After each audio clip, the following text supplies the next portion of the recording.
তেলাওয়াত নিয়ে আসছেন হাফেজ মোহাম্মদ মাহদি হাসান।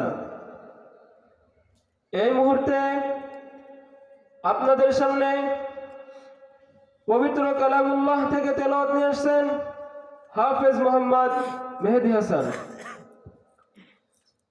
আসসালামু আলাইকুম ওয়া রাহমাতুল্লাহি ওয়া বারাকাতুহু।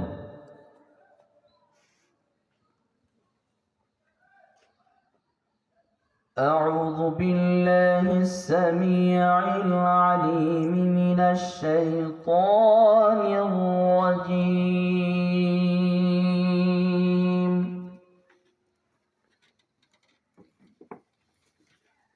أعوذ بالله السميع العليم من الشيطان الرجيم.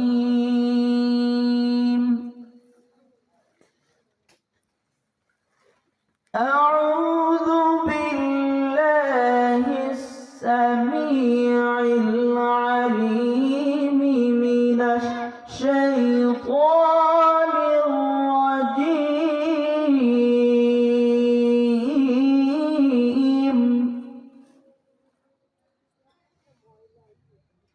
هو الله الذي لا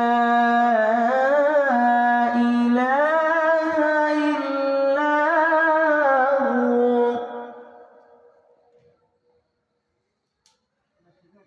عالم الغيب والشهادة هو الرحمن الرحيم.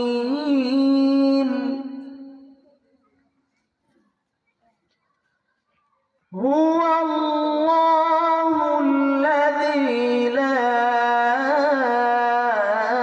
إله إلا هو